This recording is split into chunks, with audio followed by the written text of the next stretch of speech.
റീനാമ്മ ഞാനും ശ്രദ്ധിക്കുന്നുണ്ടായിരുന്നു. മുമ്പങ്ങ് ഈ മട്ടി റീനാമ്മ ഞാൻ കണ്ടിട്ടില്ലല്ലോ. എന്താ പറ്റിയേ? ആ, എന്താ റീനാമ്മ, എന്നോട് പറയ്. എനിക്ക് എന്തോ ഒരൊറ്റപ്പെടൽ പോലെ, ഉള്ളില് ആകെ ഒരു വിങ്ങല്. പുറത്ത് പറയാനാകാത്ത ചില സത്യങ്ങൾ എന്റെ മനസ്സിൽ കിടന്ന് നീറുകയാ. ശരിക്കും പറഞ്ഞ അനാഥാലയത്തിൽ നിന്ന് ഒരു ഒളിച്ചോട്ടമായിരുന്നു ഈ യാത്ര. നിന്നെ കണ്ടാൽ ഒരല്പ ആശ്വാസം കിട്ടുമെന്ന പ്രതീക്ഷയിൽ മദർ എന്റെ മുഖത്ത് നോക്കി ചിലത് ചോദിച്ചപ്പോ ഞാനാകെ തകർന്നു പോയി മോനെ. കർത്താവിന് വേണ്ടി തിരുവസ്ത്രം ധരിച്ചവളല്ലേ ഞാൻ. നമ്മളെല്ലാവരും മനുഷ്യരല്ലേ നീനാമ്മേ.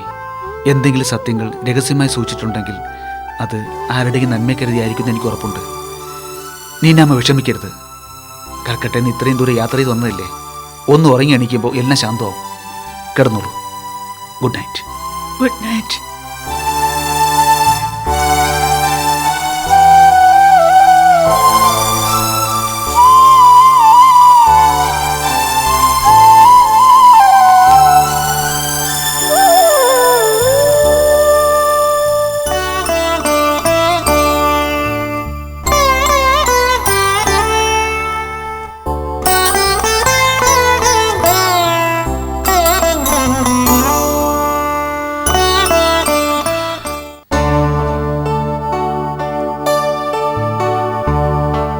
റോയ് കുഞ്ഞ് ചെക്കപ്പ് ചെയ്യണമെന്ന് പറഞ്ഞെങ്കിൽ തീർച്ചയായും അങ്ങനെ ചെയ്യണം മാർഗരറ്റ്. ഞാനും വരുന്നുണ്ട് ഹോസ്പിറ്റലിലേക്ക്. ഫാദർ ജോസഫ് സുഖമില്ലാണ്ട് അവിടെ കിടക്കുക. ഇന്നലെ അഡ്മിറ്റ് ആയതാ. ഞാൻ ഇതുവരെ ഒന്നും പോയി കണ്ടില്ല. Roy will be there. അവിടെ ഉണ്ടാവുമെന്നാ പറഞ്ഞത്. കഴിവതും വേഗം റോയിയെ കൊണ്ടൊരു കല്യാണം കഴിപ്പിക്കണം. ഇടയ്ക്കൊക്കെ ഞാനും അതിനെക്കുറിച്ച് പറയാറുണ്ട്. അപ്പോഴൊക്കെ റോയ് ഒഴിഞ്ഞു മാറുക പതിവ്. വിവാഹകാര്യം പറഞ്ഞ് ഞാൻ മടുത്തു മദർ. റോയിക്ക് സ്വന്തമായി തോന്നണം, എന്നാലേ അത് നടക്കൂ. ശരിയാ മാർഗരറ്റ്. വിവാഹം പോലുള്ള കാര്യങ്ങൾ സ്വന്തം ഇഷ്ടപ്രകാരമാണ് നടക്കേണ്ടത്. അതിനുള്ള സമയം ദൈവം കൽപ്പിച്ചിട്ടുണ്ട്. അപ്പോഴേ അത് നടക്കുമെന്ന് വിചാരിക്കുക.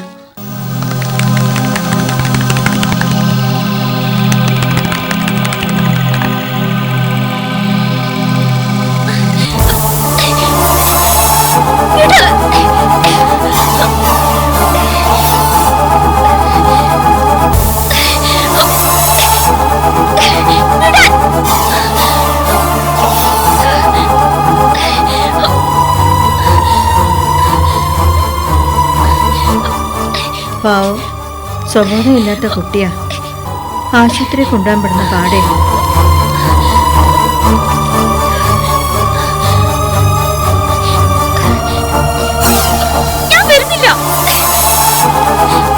മലയാളിയാ. ഏതോ നല്ല തറവാട്ടി പറഞ്ഞ കുട്ടിയാ.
മാർഗരറ്റ് അറിയോ ആ കുട്ടിയെ? അറിയും, ഞാൻ അറിയും മദർ. രേണുക, അത് മരിച്ചുപോയിന്ന് വിശ്വസിച്ച രേണുക, സ്നേഹമോളുടെ അമ്മ. അതെ മദർ, രേണുക തന്നെയാ അത്.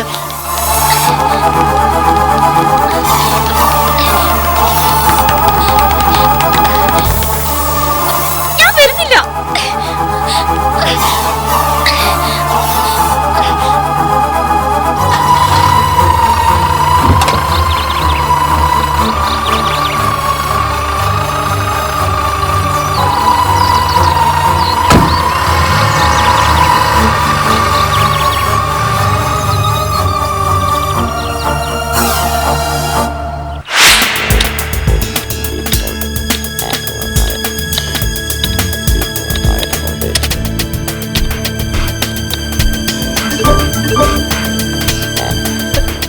Renuka,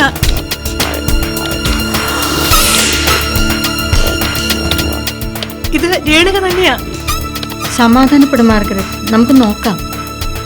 show the details.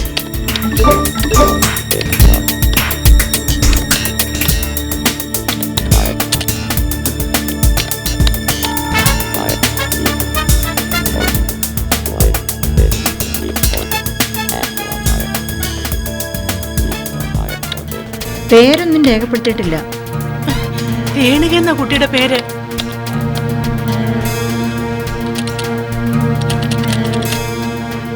Margaret ആളിനെ നന്നായി തിരിച്ചറിഞ്ഞില്ലേ? അതേ മദർ, എനിക്ക് ഉറപ്പുണ്ട് ഇത് രേണുക തന്നെയാ.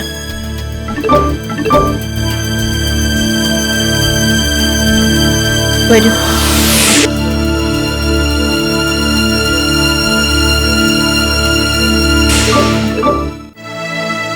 വളരെ യാദൃശ്യമായിട്ടാണ് ഈ കുട്ടിയെ ഞങ്ങൾക്ക് കിട്ടുന്നത്. സുബോധമില്ലാത്തൊരു പെൺകുട്ടി ഒറ്റയ്ക്ക് ഈ നഗരത്തിൽ അകപ്പെട്ടാൽ എന്താകുമെന്ന് മാർഗരറ്റ് ഒന്ന് ചിന്തിച്ചു നോക്കൂ. അത്രയ്ക്ക് ഭയാനകമായൊരു അപകടത്തിൽ നിന്നുമാണ് ഞങ്ങൾ അവളെ രക്ഷപ്പെടുത്തി കൊണ്ടുവന്നത്. രേണുക അവൾ എങ്ങനെ ഈ ബാംഗ്ലൂരിൽ എത്തിയെന്ന് എനിക്കറിയില്ല മാർഗരറ്റ്. പറയാനുള്ള ബോധം അവൾക്കുണ്ടായിരുന്നില്ലല്ലോ. ഇടയ്ക്കിടയ്ക്ക് അവ്യക്തമായിട്ട് എന്തൊക്കെയോ വിളിച്ചു പറയുന്നുണ്ടായിരുന്നു. അങ്ങനെ ഒരു മലയാളിയാണെന്ന് മാത്രം തിരിച്ചറിഞ്ഞു. എനിക്ക് രേണുക ഒന്ന് കാണണം മദർ, ഉടനെ തന്നെ. വരൂ.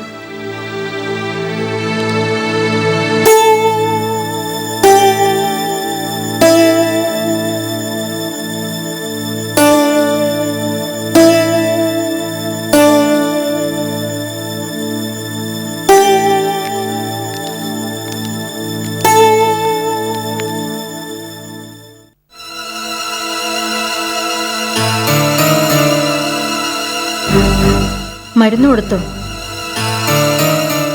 അതിന്റെ മയക്കത്തിലാ മദർ.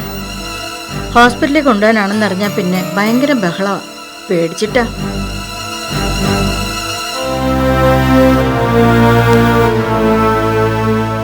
രേണുക എന്ന പേര് മാർഗരറ്റിന് അറിയാവുന്ന പെൺകുട്ടിയാണിത്.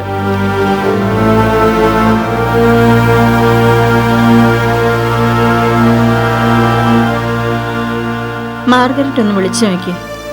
ചിലപ്പോ വിളി കേട്ടെങ്കിലോ? രേണുക, മോളെ രേണുക.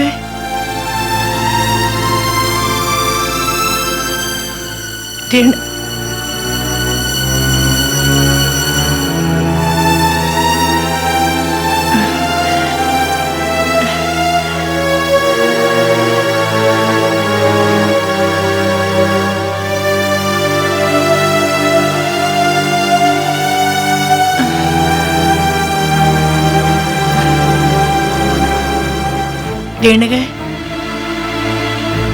മോളെ മോളെ.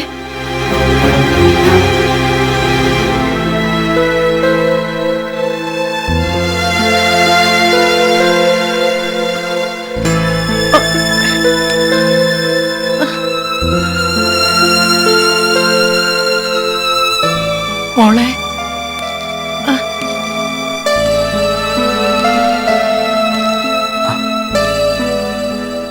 മോളെ.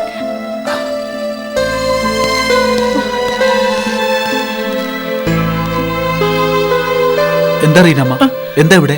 റോയിച്ച, ഈ കുട്ടിയെ ഞാൻ അറിയും. നിർമ്മൽ ടീച്ചറിന്റെ മോളാ.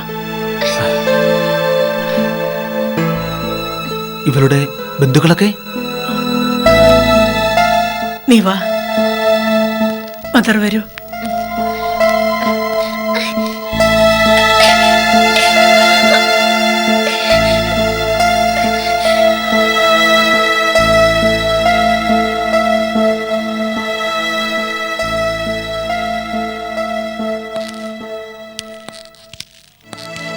ബന്ധുക്കൾക്കിടയിൽ രേണുക എന്നേ മരിച്ചു കഴിഞ്ഞിരിക്കുന്നു. അവർ മാത്രമല്ല, ഞാനും ഇതുവരെ അങ്ങനെയാ കരുതിയിരുന്നത്. നീ ഒരിക്കൽ എന്നെ കാണാൻ ചെന്നൈയിൽ വന്നില്ലേ? അപ്പോ ഞാനൊരു സ്നേഹമോളെ കാട്ടിത്തന്നില്ലേ? ആ കുട്ടിയുടെ അമ്മയേത്. ഓ, I see. അപ്പൊ ആ കുഞ്ഞും അതിന്റെ അച്ഛനും ഒക്കെ? അതൊക്കെ ഒരു വലിയ കഥയാണ് മദർ. എന്ത് തന്നെയായാലും ശരി, ഈ കുട്ടിയെ നാട്ടിലേക്ക് കൊണ്ടുപോകണം. അതിനുവേണ്ട ഏർപ്പാടൊക്കെ എത്രയും വേഗം ഞാൻ ചെയ്തു തരാം. അതെ മദർ, ഉടനെ തന്നെ എന്തെങ്കിലും ചെയ്യണം. ഉം.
ഹലോ ക്ലാര, ഇത് ഞാനാ, മാർഗരറ്റ്.